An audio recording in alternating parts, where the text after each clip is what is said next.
तो जय Hind to everyone, आप सभी का स्वागत है हमारे इस YouTube चैनल में। और जैसे कि हमारा चैप्टर नंबर 4 जो कि मूविंग चार्ज एंड मैग्नेटिज्म है क्लास 12 फिजिक्स में, हम उसी सीरीज को आगे कंटिन्यू कर रहे हैं। बहुत ही एक शानदार और जबरदस्त सीरीज हमने चला रखी है जिसमें हम क्लास 12 का कंप्लीट सिलेबस आपको करवा रहे हैं, A to Z, either it is numerical, derivation, either conceptual questions and notes, everything जो है हम आपको प्रोवाइड कर रहे हैं। तो सबसे पहले यार प्लीज चैनल को सब्सक्राइब कर दो, क्योंकि एक अच्छी रीच जो है वीडियो की वो मुझे मोटिवेट करती है कि मैं आगे और ऐसे बेहतरीन लेक्चर्स आप सभी के लिए लेके आऊं। चलिए स्टार्ट करते हैं। आज की क्लास का टॉपिक है motion of a charge particle in magnetic field. यानी अगर कोई चार्ज मैग्नेटिक फील्ड में है, तो मैंने सबसे पहले लेक्चर में यह बताया था कि चार्ज पार्टिकल जब मूव करता है तो वो मैग्नेटिक फील्ड प्रोड्यूस करता है। कहने का मतलब चार्ज पार्टिकल खुद एक मैग्नेटिक फील्ड का सोर्स बन जाता है अगर उसके पास कुछ वेलोसिटी है और वो चल रहा है। मान लो आपकी ओर आ रहा है तो चार्ज पार्टिकल भी एक मैग्नेटिक फील्ड प्रोड्यूस कर रहा होता है। अब इस चार्ज पार्टिकल को अगर हम किसी एक्सटर्नल मैग्नेटिक फील्ड में मूव करवाएंगे तो इस चार्ज पार्टिकल पे एक फोर्स लगाएगा एक्सटर्नल मैग्नेटिक फील्ड, और वही फोर्स हमें यहाँ पे पढ़ना है कि वो फोर्स क्या होगा। और फोर्स लगेगा तो ऑब्वियसली चार्ज पार्टिकल फिर डायरेक्शन चेंज करेगा, मूव करेगा। तो क्या होगा एक्चुअल में इस चार्ज पार्टिकल के साथ, पूरा का पूरा हम इस वीडियो में कवर करेंगे। तो चलिए, पहला जो पार्ट है इसमें motion of a charge particle in magnetic field में, पहला है when the angle between velocity vector and magnetic field is 0 degree और 180। यानी चार्ज कुछ इस तरीके से मूव कर रहा है कि उसकी वेलोसिटी और मैग्नेटिक फील्ड के बीच में एंगल या तो 0 या तो 180। तो सबसे पहले हम मानते हैं कि हमारा जो मैग्नेटिक फील्ड है उसकी डायरेक्शन कहाँ है, पहले हम ये देख लेते हैं। तो लेट्स से कि ये हमारा मैग्नेटिक फील्ड है और इसकी डायरेक्शन मेरे लेफ्ट से राइट की ओर है, ये मैंने कंसिडर करा। तो अगर मैं इस चीज को कंसिडर करता हूं तो मुझे जो है चार्ज पार्टिकल को भी इस मैग्नेटिक फील्ड में लेके आना पड़ेगा। लेट्स से कि एक चार्ज पार्टिकल है, ये एक चार्ज पार्टिकल है माना, और ये चार्ज पार्टिकल जो है अब मैग्नेटिक फील्ड में मूव करने वाला है। तो मान लो ये जो मैग्नेटिक फील्ड में मूव कर रहा है उसकी वेलोसिटी भी फॉरवर्ड ही है, आगे की ओर है। ठीक है, तो ये रही वेलोसिटी v वेक्टर। ठीक है, ये हो गया velocity of a charge particle. और ये जो व्हाइट कलर की लाइन है ये क्या है, आपका b वेक्टर, जो किसकी डायरेक्शन बता रहा है, मैग्नेटिक फील्ड की। अब इस केस में देखो, चार्ज पार्टिकल की वेलोसिटी और मैग्नेटिक फील्ड की वेलोसिटी सेम है, the direction is same, exactly same. इसका मतलब क्या है कि अभी जो थीटा एंगल बन रहा है इनके बीच में वो कितना है, 0 डिग्री। कोई प्रॉब्लम? अच्छा, अगर यही चार्ज पार्टिकल मान के चलते हैं कि कुछ इस तरीके से मूव करे मैग्नेटिक फील्ड के अपोजिट डायरेक्शन में, इस तरीके से, कुछ ध्यान से सुनना मेरी बात को। अगर जो ये चार्ज पार्टिकल है वो अपनी डायरेक्शन को चेंज कर दे, ठीक है, इधर की ओर मूव करने लगे, तो ऐसे केस में आप देखो मैग्नेटिक फील्ड है राइट की ओर, चार्ज पार्टिकल मूव कर रहा है लेफ्ट की ओर। तो इस केस में जो एंगल बनेगा, जो थीटा बनेगा, वो कितना हो गया, 180। किस किस के बीच में, वेलोसिटी और मैग्नेटिक फील्ड के बीच में। देखो वेलोसिटी जो है आपका v वेक्टर, उसकी डायरेक्शन जो आपका वेलोसिटी है v वेक्टर, उसकी डायरेक्शन अपोजिट है मैग्नेटिक फील्ड के। यानी इस केस में एंगल बन रहा है 180 डिग्री। और जब चार्ज पार्टिकल मैग्नेटिक फील्ड की तरफ जा रहा है, यानी ऑरेंज वाला जो कंडीशन है ये वाला, इस केस में आप देख रहे हो चार्ज पार्टिकल किधर की ओर जा रहा है, मैग्नेटिक फील्ड की तरफ। तो दोनों के बीच का एंगल कितना है, 0 डिग्री। पर अगर आप इस वाले केस को ऑब्जर्व करोगे तो आपको दिख रहा है कि चार्ज पार्टिकल एग्जैक्टली अपोजिट है मैग्नेटिक फील्ड के, ये इस तरीके से। तो चार्ज यहाँ पे ऐसे जा रहा है, तो इस केस में एंगल होगा 180 डिग्री। अब हम कैलकुलेट करते हैं कि आखिर इस चार्ज पार्टिकल में कितना फोर्स लगेगा। तो ध्यान से सुनो, पहला वीडियो था इस चैप्टर का, अगर आपको नहीं पता और आपने नहीं देखी सीरीज तो यार डिस्क्रिप्शन में लिंक है, वहां पे क्लिक करो, आप सीधा प्लेलिस्ट में चले जाओगे और एक एक करके उन वीडियोस को देखते रहो। ठीक है, अब देखो किसी भी चार्ज पार्टिकल को जब हम मैग्नेटिक फील्ड में मूव कराते हैं तो जो उस पर फोर्स लगता है उसका फॉर्मूला हमने डिराइव किया था, F equals to QVB sine theta. यही होता है फोर्स। ठीक है, अगर इसको वेक्टर फॉर्म में लिखोगे तो कैसे लिख सकते हैं, वेक्टर फॉर्म में। तो अगर इसको वेक्टर फॉर्म में रिप्रेजेंट करोगे तो F vector equals to Q, जो कि एक स्केलर क्वांटिटी है, और जो फोर्स है उसकी डायरेक्शन किससे पता चलेगी, तो आप बोलोगे सर फोर्स की डायरेक्शन डिसाइड करेगा V वेक्टर और B वेक्टर का क्रॉस प्रोडक्ट। ठीक है ना, तो ये हो गया इसका वेक्टर फॉर्म में रिप्रेजेंटेशन। ठीक है, इसको बात को हम थोड़ा सा यहाँ पे लिख लेते हैं, जब हमें जरूरत पड़ेगी तब हम देख लेंगे ये सारी चीजें। अभी बताओ साइन जो है यहाँ पे जो थीटा है, ये थीटा किसके बीच का एंगल है? वेलोसिटी और मैग्नेटिक फील्ड के बीच का एंगल। अब देखो वेलोसिटी और मैग्नेटिक फील्ड के बीच में या तो जीरो एंगल बन रहा है या तो 180, और आपको पता है साइन थीटा में अगर थीटा की वैल्यू 0 डिग्री या फिर 180 डिग्री है तो इस केस में साइन 0 भी क्या होता है बेटा? 0 डिग्री। और अगर साइन 180 डिग्री की बात करें तो ये भी क्या होता है? 0 डिग्री। अगर यहाँ पे ये वैल्यू रख दें साइन 0 या साइन 180, तो दोनों केस में जो फोर्स आएगा वो क्या आएगा बेटा? 0 आएगा। कितना आएगा? 0।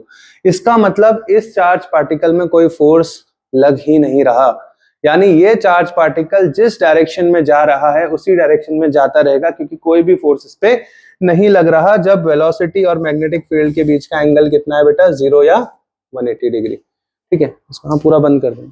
ठीक है, तो ये वाला जो कंडीशन है वो हमने देख लिया, और दोनों ही केस में अगर आप देखें तो एंगल जो है कितना बन रहा है? 0 डिग्री। और 0 डिग्री के केस में कोई भी एक्सटर्नल फोर्स नहीं लग रहा, यानी हम कह सकते हैं अगर पाथ की बात करें कि ये चार्ज पार्टिकल का पाथ क्या होगा, तो जो पाथ होगा चार्ज पार्टिकल का वो होगा स्ट्रेट लाइन। स्ट्रेट लाइन यानी ये चार्ज पार्टिकल एक स्ट्रेट लाइन को फॉलो करेगा, जैसा आ रहा है उसी पाथ में मूव करता हुआ चला जाएगा। चलिए, तो अगला केस देखते हैं। यहाँ पे जब भी चार्ज पार्टिकल मूव कर रहा है तो वो इस तरीके से मूव कर रहा है कि उसकी वेलोसिटी और मैग्नेटिक फील्ड के बीच का एंगल कितना बन रहा है? 90 डिग्री। एक बेसिक सा कंसेप्ट है जो आपको पता होना चाहिए कि जब भी हम फिजिक्स में कहीं पे एक्स का सिंबल बनाते हैं तो इसका मतलब कोई भी चीज जो है इस बोर्ड के प्लेन के अंदर जा रही है। ठीक है ना, इनवर्ड डायरेक्शन को दिखाता है, यानी एक्स किसको बताता है? Inward direction. ठीक है ना, और कहीं पे अगर ऐसे डॉट बना है, ठीक है, इसको पूरा बंद कर दें, और अगर कहीं पे भी आप देखते हो कि ऐसा डॉट का सिंबल है तो ये किसकी बात करता है? ये करता है आउटसाइड या आउटवर्ड। किसके आउटवर्ड बेटा? प्लेन ऑफ पेपर, यानी जिस पेपर में इसको ड्रॉ किया गया है उस पेपर के प्लेन के बाहर की ओर।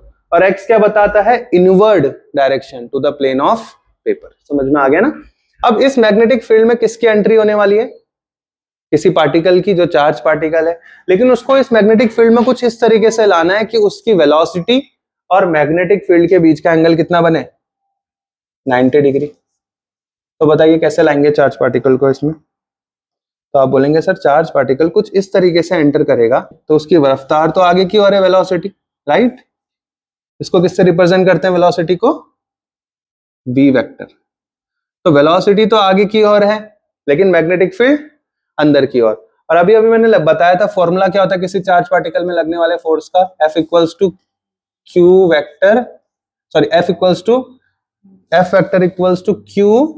V vector cross B vector. ये तो इसको वेक्टर फॉर्म में लिखना है, यानी फोर्स कैसी क्वांटिटी है? एक वेक्टर क्वांटिटी। तो अगर फोर्स एक वेक्टर क्वांटिटी है तो उसका डायरेक्शन भी होगा फोर्स का फिर कुछ ना कुछ। तो फोर्स की डायरेक्शन किससे निकालेंगे? V क्रॉस B करके। समझ में आ गया ना? V क्रॉस B करेंगे तो उससे डायरेक्शन आएगी। कैसे करेंगे अभी बताता हूं। और अगर इसको वेक्टर फॉर्म में नहीं लिखना तो फिर कैसे लिखोगे? F equals to Q VB। जब क्रॉस हटता है तो क्या जाता है यहाँ पे? Sine theta. समझ में आ गया ना? चलिए, अभी देखो चार्ज पार्टिकल जो है एकदम स्ट्रेट जा रहा है, यानी उसकी वेलोसिटी जो है मैग्नेटिक फील्ड के साथ 90 डिग्री बना रही है। मैग्नेटिक फील्ड हो गया अंदर और चार्ज जा रहा है मेरे फिंगर की तरफ को। तो देखो फिंगर है इधर, मैग्नेटिक फील्ड है अंदर, ऐसे। तो कितना एंगल बन रहा है ये? 90 डिग्री का। अब अगर आपको ये देखना है 90 डिग्री का एंगल बन रहा है तो आप एक चीज देखो, आप अपनी फिंगर्स को पहले वेक्टर की ओर रखो। पहला वेक्टर क्या है आपका? V। दूसरा वेक्टर क्या है? B। तो आप अपने राइट हैंड के फिंगर को V की तरफ रखो। समझ में आ गया? पहले वेक्टर की तरफ। और फिर इन फिंगर्स को किधर की ओर घुमाओ? Second vector. तो B कहां है? अंदर की ओर। तो V क्रॉस B। तो थंब कहां है? ऊपर। याद रखना थंब बताती है फोर्स की डायरेक्शन, यानी तीसरे वेक्टर जो फोर्स है उसकी डायरेक्शन। तो याद रखना पहला वेक्टर है V, उसकी तरफ फिंगर कर लो और इसको कहां की ओर घुमाओ? सेकंड वेक्टर B की ओर। तो जो थंब है वो डायरेक्शन बताएगा फोर्स की। इतनी बात सबको पता है।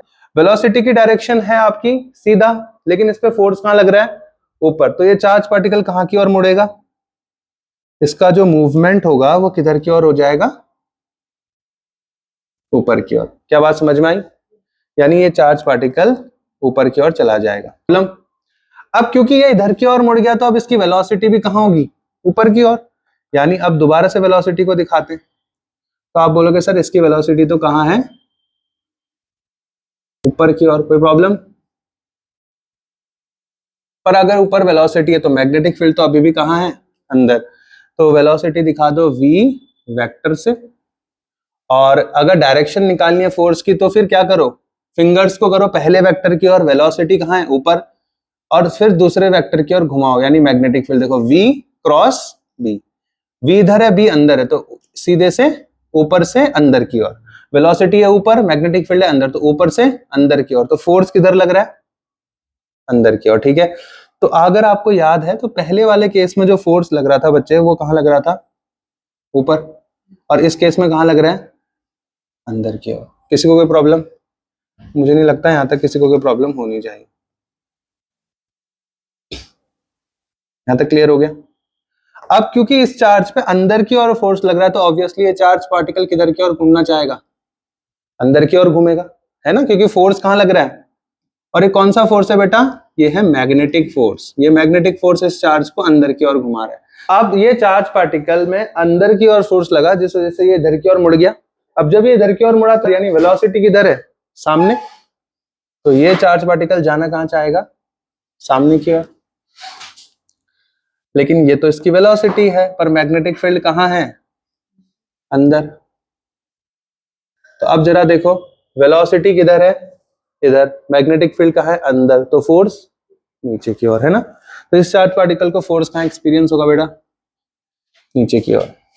ठीक है, अब क्योंकि फोर्स नीचे लग रहा है तो चार्ज सीधा नहीं जा पाएगा, किधर की ओर मुड़ जाएगा, नीचे साइड। ठीक है, तो ये चार्ज अब कहां पहुंच जाएगा, कुछ इस पोजीशन में पहुंच जाएगा।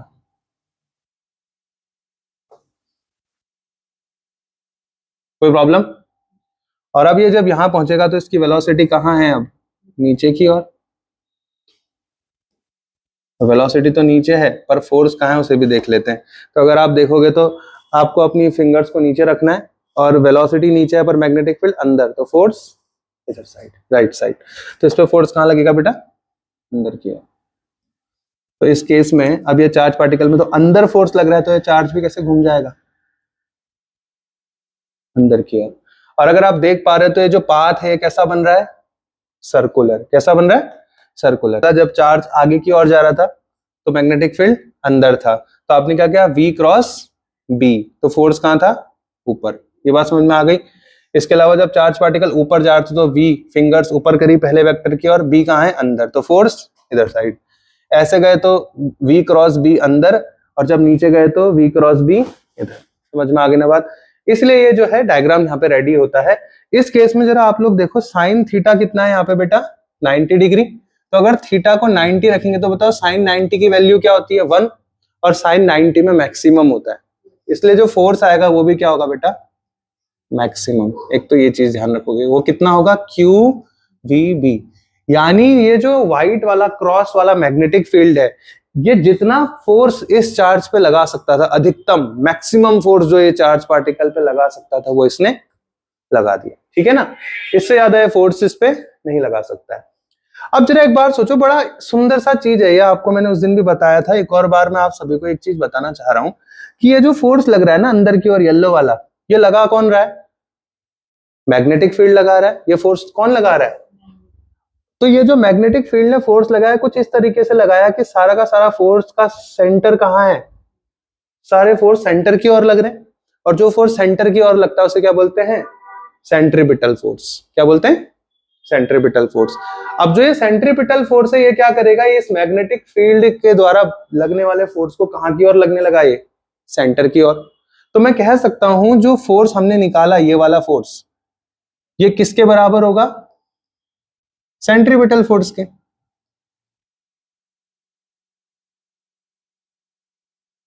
हिंदी में क्या बोलते हैं, अभिकेंद्रीय बल। ठीक है ना, तो ये सेंट्रीपिटल फोर्स के, यानी जो मैग्नेटिक फोर्स इस चार्ज पार्टिकल में लग रहा है वो इस तरीके से लग रहा है कि सारा उसका फोकस कहां है, सेंटर की ओर। तो कोई बोले देखो किसी चीज को अगर गोल घूमना है ना तो उसमें लगना चाहिए सेंट्रीपिटल फोर्स, तभी कोई चीज कैसे घूम पाएगी, गोल गोल घूम पाएगी। और ये सेंट्रीपिटल फोर्स कौन बना रहा है, मैग्नेटिक फील्ड से जो फोर्स जनरेट हो रहा है, तो क्या दोनों बराबर होंगे? अब बोलोगे सर हाँ, क्योंकि इसी ने सेंट्रीपिटल फोर्स बनाया। अब मुझे बताओ एफ का फॉर्मूला कितना आया, QVB, एफ मैक्स बोल लो या एफ बोल दो, कितना है इसका फॉर्मूला बच्चों, QVB। और सेंट्रीपिटल फोर्स का फॉर्मूला आपने क्लास 11th में पढ़ा होगा, mv² अपॉन r, यही होता है। तो ध्यान से देखो, एक v से एक v हट जाएगा, तो यहां से अगर आपको रेडियस निकालनी है, रेडियस का मतलब ये कि ये कितनी रेडियस का सर्कल बन रहा है, समझ में आया, त्रिज्या बोलते हैं जिसे।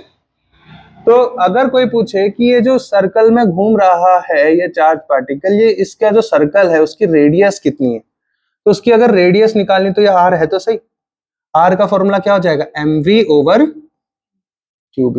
तो अगर सवाल आता है या क्वेश्चन अराइज होता है कि रेडियस क्या होगा इस सर्कुलर पाथ का, तो क्या होगा, mv/qb। दूसरा क्वेश्चन ये बोल सकता है कि जब वेलोसिटी और मैग्नेटिक फील्ड के बीच का एंगल 90 डिग्री बनता है तो चार्ज किस पाथ को फॉलो करता है, तो आप बोलोगे सर जो पाथ होगा वो क्या होगा, सर्कुलर, पाथ होगा इसका सर्कुलर। इसके अलावा रेडियस तो आपसे पूछ लिया, ये भी पूछ सकता है कि ये चार्ज पार्टिकल जहां से शुरू हुआ था, मान लो पहली पोजीशन है और वापस घूम के इसी पोजीशन में आ गया, तो ऐसा करने में उसको समय कितना लग गया, टाइम पीरियड बोलते हैं जिसे, क्या बोलते हैं, टाइम पीरियड। तो उसका टाइम पीरियड अगर निकालना है तो आपने पता ही होगा आपको फॉर्मूला, टाइम का फॉर्मूला क्या होता है, डिस्टेंस अपॉन स्पीड।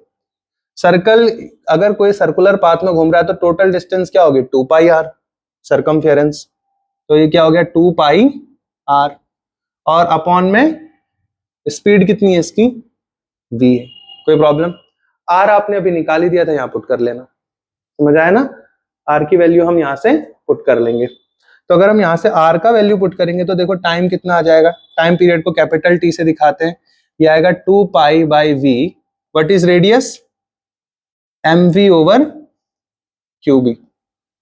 तो अगर आप ध्यान से देखें तो आपको एक चीज पता चलेगा कि v से v तो कट जाएगा, तो टाइम पीरियड का फॉर्मूला क्या आ गया,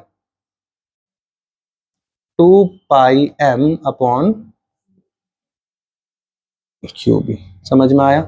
तो उस चार्ज पार्टिकल को इतना समय लगेगा एक चक्कर लगाने में। लेकिन अगर आप ध्यान से देखो तो टाइम पीरियड के फॉर्मूले में वेलोसिटी हट गई है, देख रहे हो, वेलोसिटी नहीं आ रही, यानी कि वेलोसिटी या रफ्तार का कोई लेना देना नहीं है किस पे, टाइम पीरियड में।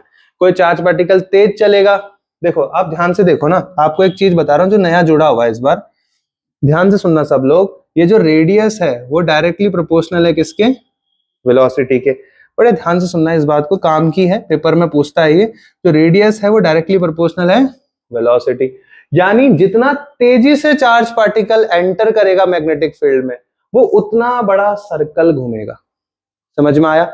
अगर जो उसकी रफ्तार बहुत ज्यादा है तो वो सर्कुलर पाथ भी बड़ा कवर करेगा, रफ्तार ज्यादा तो सर्कल भी बड़ा, और रफ्तार कम तो सर्कल भी छोटा। मतलब अगर बड़ा सर्कल बन रहा है, चार्ज यहां से घूम के वापिस यहीं आ जा रहा है, और एक दूसरा चार्ज है जो छोटा सर्कल बना रहा है और यहां से घूम के वापिस यहीं आ रहा है, तो दोनों का टाइम सेम होगा, समझ में आया। क्यों भाई, जो तेज चल रहा है वो दूरी भी तो ज्यादा तय कर रहा है, सर्कमफेरेंस उसका ज्यादा भी तो है, 2πr डिस्टेंस ज्यादा कवर कर रहा है, तो रफ्तार ज्यादा है तो डिस्टेंस भी ज्यादा, और रफ्तार कम है तो डिस्टेंस भी कम, कुल मिला के समय बराबर ही रहे। एक चीज देखो, अगर टाइम निकल गया तो फ्रीक्वेंसी भी मिल जाए कि एक सेकंड में उसने कितने चक्कर लगा दिए, उसको क्या बोलोगे, फ्रीक्वेंसी, समझ में आया।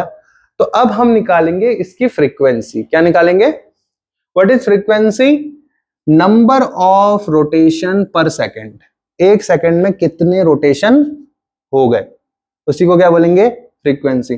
तो ये जो वन पोजीशन है, चार्ज पार्टिकल घूम के वन पोजीशन में आया और ऐसा उसने 3 बार कर दिया एक सेकंड में, तो फ्रीक्वेंसी 3 हो गई। तो फ्रीक्वेंसी का फॉर्मूला क्या होता है, याद रखना, टाइम पीरियड का उल्टा। जो फ्रीक्वेंसी होती है वो किसके उल्टे होती है, टाइम के। तो टाइम का फॉर्मूला क्या है, 2πm/qb, तो फ्रीक्वेंसी क्या हो जाएगा, qb/2πm। तो अब जो है मोशन क्या है चार्ज पार्टिकल का, जब एंगल चार्ज ऐसे चल रहा है कि एंगल ना तो 0 बन रहा है, ना 180 ना 90, ठीक है। तो इस केस में क्या होगा आपका, देखो ध्यान से कैसे बनेगा ये चीज पहले समझो। इसके लिए हमें कोऑर्डिनेट्स की नॉलेज होनी चाहिए। ये कौन सा एक्सिस होता है? y। ये कौन सा होता है? और ये कौन सा होता है? z। ये z हो गया, z एक्सिस इस प्लेन के बाहर। ये कौन सा है? x। और ये कौन सा है? y। ठीक है। मान लो एक चार्ज पार्टिकल जो है वो रखा गया है बिल्कुल ओरिजिन पे, यहाँ पे। ठीक है। तीनों रास्ते हैं इसके पास, या तो ये y चला जाएगा, x चला जाएगा या z। मानते हैं हम लोग कि मैग्नेटिक फील्ड जो है वो x एक्सिस की तरफ लग रहा है, यानी मैग्नेटिक फील्ड की डायरेक्शन किधर है? लेफ्ट साइड है। ठीक है। अब अगर ये चार्ज जो है इधर साइड जाना शुरू करे तो बताओ मैग्नेटिक फील्ड और चार्ज की वेलोसिटी के बीच कितना एंगल बन रहा है? 0। चार्ज कहां जा रहा है? हाँ, मैग्नेटिक फील्ड भी x की तरफ है और चार्ज भी कहां जा रहा है? x की ओर। कंफ्यूजन हो रहा है तो ऐसे बना लो, देखो आप शायद ज्यादा अच्छे समझ जाओगे। देखो चार्ज की वेलोसिटी ये है और चार्ज ये रहा। अभी चार्ज किधर जा रहा है? इधर की ओर जा रहा है ना। तो एंगल कितना है देखो जरा, v भी इधर है, b भी इधर है, 0 डिग्री। और अगर ये चार्ज ऊपर जाना चाहे तो तब 90 हो जाएगा। ठीक है। तो ना इसे 0 डिग्री में ले जाना है ना 90 में ले जाना है। उल्टा जाने लगे तो ये 180 हो जाएगा एंगल, ना यहाँ ले जाना है। तो अब एक काम करते हैं, नीचे भी नहीं ले आ सकते क्योंकि फिर ये नेगेटिव, इधर भी तो 90 हो रहा है, मैग्नेटिक फील्ड इधर, चार्ज नीचे, तब भी 90। जेड की ओर जाएगा तब भी इधर की ओर हो जाएगा 90। एक्स इधर है, जेड इधर, एक्स इधर हो गया, जेड इधर, तब भी 90। तो हम इन दोनों के कहीं बीच में ले जाएंगे इसे। ठीक है ना। तो देखो ऐसे होगा, देखो कैसे, ध्यान से देखो सवाल क्या, क्वेश्चन कैसा बनता है। अब इस चार्ज पार्टिकल को हम इधर ले जाएंगे कहीं, और ऐसा करने से पता है क्या फायदा होगा? अब देखो मैग्नेटिक फील्ड हो गया यहाँ और वेलोसिटी कहाँ हो गई? इधर की ओर। तो अब एंगल कितना हो गया इनके बीच का? थीटा एंगल कितना हो गया? अब ये थीटा ना तो कभी 0 होगा, ना 180 होगा, ना 90। अब ऐसे केस में ना हमें वेलोसिटी के कंपोनेंट्स निकालने पड़ेंगे। क्या निकालने पड़ेंगे? कंपोनेंट्स आपने पढ़े होंगे जिसमें वो थीटा लेके v cos theta v sin theta बहुत बार करा रखा है। जब इक्वेटोरियल वाला भी पढ़ाया था, साइन साइन कट जा रहे थे cos cos वाले, है ना, जिनको उसके पूरक भी बोलते हैं। ठीक है ना। तो अब हम वेलोसिटी के क्या लेंगे? कंपोनेंट। आपको अच्छे से पता होता है जिसके साथ थीटा लगा रहता है वो कौन सा कंपोनेंट होता है? कॉस वाला। कौन सा होता है? तो देखो वेलोसिटी का एक कंपोनेंट तो हॉरिजॉन्टल वाला है और एक वर्टिकल वाला। जो इसके साथ है मैग्नेटिक फील्ड के साथ, वो कौन सा कंपोनेंट होगा? v cos theta. और जिसके साथ थीटा नहीं है, जो ऊपर की ओर लग रहा है, वो क्या होगा बेटा? v sin theta. ये हमने फर्स्ट चैप्टर में भी किया था कहीं डेरिवेशंस में, अगर याद होगा, v sin थीटा। यानी कि यहाँ पे तो सर दो वेलोसिटी काम कर रही है। देखो जो v cos थीटा है वो मैग्नेटिक फील्ड के साथ कितना एंगल बना रहा है? 0 डिग्री। और जो v sin थीटा है वो मैग्नेटिक फील्ड के साथ कितना एंगल बना रहा है? 90। यानी इस चार्ज पार्टिकल पे वेलोसिटी के दो कंपोनेंट काम कर रहे हैं। देखो कौन सा? v cos थीटा और v cos theta magnetic field के साथ कितना एंगल बना रहा है? यानी v cos थीटा इस चार्ज को कहां लेके जाना चाहेगा? आगे की ओर। और जो v sin थीटा है वो मैग्नेटिक फील्ड के साथ कितना एंगल बना रहा है? और अभी अभी पढ़ा था 90 वाले केस में क्या होता है? सर्कल घूमने लगता है। तो यहाँ पे दो चीज हो रही है, एक तो उसे आगे भी जाना है और एक उसे, तो आपने स्प्रिंग देखी है, स्प्रिंग कैसी होती है? तो ये समझ लो स्प्रिंग के पाथ को फॉलो कर रहा है चार्ज। एक तो उसे गोल भी घूमना है और आगे भी बढ़ना है, तो गोल भी घूमेगा और आगे भी बढ़ेगा। तो जो इसका पाथ होगा उस पाथ को हेलिकल पाथ बोलते हैं। क्या बोलते हैं? फिजिक्स में एक शब्द होता है, मैथ्स में हम यूज करते हैं, उस शब्द का नाम है हेलिकल। तो चार्ज यहां से ऐसे गोल तो घूमेगा ही, लेकिन साथ साथ आगे भी बढ़ेगा। समझ में आ गया? अगर आप इधर से देखोगे तो आपको ये कुछ ऐसे ऐसे ऐसे आगे मूव करता हुआ दिखेगा। कोई प्रॉब्लम नहीं है। बस अब इसके केसेस कर लेंगे फटाफट से और हमारा ये भी कंप्लीट हो जाएगा। हाँ, लेकिन वहां पे इस तरीके से ये वाला कॉन्सेप्ट नहीं आता था पहले, बट अब आएगा। साइन और कॉस तुमने कॉपी में लिखा था, तुमने रिपीट ही नहीं किया होगा घर जाकर। हाँ देखो, अब ये जो चार्ज पार्टिकल, ये यहाँ कर दिया हमने, कोई प्रॉब्लम यहाँ तक? अब एक चीज बताओ, ये चार्ज पार्टिकल जब गोल गोल घूम रहा है तो इसे कौन सी वेलोसिटी गोल घुमा रही है? साइन वाली या कॉस वाली? कॉस वाली घुमा रही है ना। और मैंने बताया था इसको गोल घुमाते समय मैग्नेटिक फोर्स कुछ इस तरीके से लग रहा होगा कि वो किसमें कन्वर्ट हो जा रहा होगा, सेंट्रीपिटल में, है ना। तो मैं कह सकता हूं जो मैग्नेटिक फोर्स है वो किसमें कन्वर्ट हो गया होगा, सेंट्रीपिटल। कोई प्रॉब्लम? अब मुझे एक बात बताओ, मैग्नेटिक फोर्स कितना लगता है 90 डिग्री में, क्यू वी बी साइन 90 हो जाएगा, तो उसको तो हम 1 ले लेते हैं। और सेंट्रीपिटल फोर्स का फॉर्मूला क्या है, लेकिन पता है तुम एक चीज देखो यहाँ पे, ये जो फोर्स है उसका फॉर्मूला क्या था, Q V B sine theta, और साइन कितना है, थीटा कितना है 90 डिग्री। तो बेटा देखो, फोर्स की जगह चार्ज की जगह चार्ज, कौन सी वेलोसिटी से गोल घुमा रही है, v साइन थीटा, तो क्या आएगा v sine theta, Q v हो गया और फिर b, है ना। फोर्स का फॉर्मूला क्या था, Q V B sine theta, तो क्यू की जगह क्यू, वेलोसिटी कौन सी लेंगे, v साइन थीटा, वो ले ली, b की जगह b, और लास्ट में क्या आता है फॉर्मूले में, साइन 90 डिग्री। कोई प्रॉब्लम? ये v क्या है, ये वेलोसिटी है v साइन थीटा वाली, ये किसके बराबर हो जाएगा, m, वेलोसिटी कौन सी है सेंट्रीपिटल में, v sine theta, mv square, formula क्या था सेंट्रीपिटल का, mv स्क्वायर ओवर r, और v कौन सा लेंगे हम, v साइन थीटा, ये वाला v हम नहीं ले सकते, ठीक है ना। तो अब इसको सॉल्व करेंगे तो क्या बनेगा, देखो v साइन थीटा से एक स्क्वायर कट जाएगा, तो यहां से अगर कोई पूछे जो सर्कल है उसकी रेडियस कितनी है, त्रिज्या कहते हैं ना रेडियस को, तो अगर कोई पूछे कि ये सर्कल की रेडियस क्या है, तो यहां से r निकल जाएगा ना, r क्या होगा, mv थीटा अपॉन क्यू, समझ में आ गया ना फॉर्मूला। तो हाँ, तो M B sine theta upon Q B. अगला केस देखो, अगर यहां से कोई पूछे टाइम पीरियड निकाल लो, तो टाइम पीरियड भी मैंने आपको सिखा रखा है ना। तो टाइम पीरियड क्या होता है, डिस्टेंस अपॉन स्पीड, वेलोसिटी, तो इस ये तो आगे इसको यहाँ पे रख देते हैं। अब टाइम निकालोगे तो क्या होगा, 2 pi R upon Q B, sorry M B, time period क्या था 2 pi R over M V. कोई प्रॉब्लम? कोई प्रॉब्लम? यहां पर से देख लो ना, कहां गया अपना टाइम पीरियड, सही तो लिखा था, एम बी थोड़ी था, क्यू बी था, गलत गलत बता रहे हो, तू गलत लिखा तुमने, सही लिखा है ना, तो गलत क्यों बता रहे हो। देखो टाइम पीरियड का फॉर्मूला क्या होता है, डिस्टेंस अपॉन टाइम, क्या होता है, चलो शॉर्ट में लिखा रहा हूं, टाइम क्या होता है, डिस्टेंस अपॉन स्पीड। तो टाइम डिस्टेंस, सर्कल घूम रहा है ना, तो कितना होगा, परिधि 2 पाई आर, तो टाइम क्या होता है, distance that is 2 pi R over speed कौन सी वाली लोगे, सर्कल घूम रहा है, v साइन थीटा। अच्छा r कितना आया बेटा आपका, M V sine theta upon Q B, उसको यहां रख देंगे, ठीक है। तो देखो यहां से क्या हो जाएगा, टाइम कितना निकल जाएगा, 2 पाई आर अपॉन, आर को तो लिखना है हमें, तो 2 pi upon v sine theta, और r का r कितना आ रहा था हमारा, M V sine theta upon Q V, इसको थोड़ा छोटा कर देते हैं, M V sine theta upon Q V. अब देखो v साइन थीटा से v साइन थीटा कट गया, तो देखो यहां भी टाइम का वही फॉर्मूला आ रहा है जो 90 डिग्री में आ रहा था, कितना आ गया टाइम, 2 पाई m अपॉन, देखो टाइम वेलोसिटी पे डिपेंड नहीं करता, चाहे कोई तेज चले चाहे कोई हल्के चले, दोनों एक ही समय में पहुंचेंगे, क्योंकि जो तेज चलेगा उसका सर्कल बड़ा हो जाएगा और जो हल्के चलेगा उसका सर्कल छोटा हो जाएगा, तो बात एक ही पड़ गई, समझ में आ गई बात। टाइम निकल गया, रेडियस निकल गई।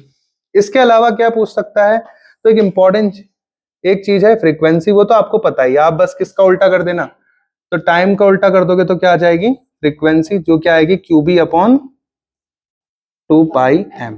कोई प्रॉब्लम? एम है मास ऑफ दैट चार्ज, जो चार्ज चल रहा है उसका मास कितना है, समझ में आ गया ना, ठीक है, फ्रीक्वेंसी आ गई। इसके अलावा एक इंपॉर्टेंट चीज है जो यहां पूछता है, वो है पिच, PITCH, पिच।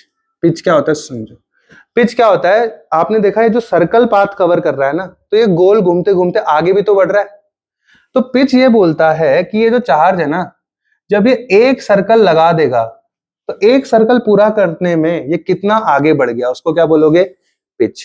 यानी गोल घुमा, तो जब मान लो यहां से शुरू किया इसने घूमना और यहीं पहुंच गया, तो जब यहां से घूमा और यहीं पहुंचा तो कितना आगे बढ़ गया, उसी को क्या बोलोगे आप? पिच। यानी पिच है एक चक्कर लगाने में उसने कितना आगे की और डिस्टेंस कवर कर ली, उसको क्या बोलेंगे हम? पिच। पिच है क्या? एक तरीके की डिस्टेंस ही तो है, तो डिस्टेंस का फॉर्मूला क्या होता है? Speed into time. कौन सी स्पीड लोगे, साइन या कॉस? क्योंकि आगे बढ़ाने में कौन सा वेलोसिटी है? v cos theta. तो पिच क्या आ जाएगा? स्पीड क्या लिखोगे आप? v cos theta. और टाइम कितना है बेटा? 2 पाई m अपॉन क्यू। तो ये आ गई आपका पिच। पिच के अलावा एक और चीज पूछता है जिसको बोलते हैं एंगुलर वेलोसिटी। क्या पूछता है? एंगुलर वेलोसिटी, जिसको ओमेगा से दिखाते हैं। तो अगर आपसे ओमेगा पूछते तो ओमेगा का फॉर्मूला क्या होता है? 2 पाई ओवर टी। तो ओमेगा क्या हो जाएगा? यहां से देखो 2 पाई, तो 2 पाई रहा। टाइम का फॉर्मूला क्या था बेटा? 2 पाई एम अपॉन क्यू बी। तो उल्टा लिख दो इसको, क्यू बी अपॉन 2 पाई एम।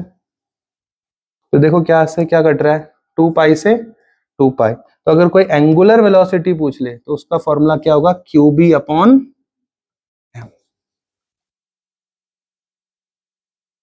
तो ये फाइनल आंसर है, यहीं तक आपको ये चीजें सीखनी है, ठीक है ना? तो बहुत इंपॉर्टेंट वीडियो है, इसको शेयर भी कर दो अपने दोस्तों के बीच में और इसको रेडी कर लो, ज्यादातर क्वेश्चन इससे बनेंगे पेपर में, ठीक है ना?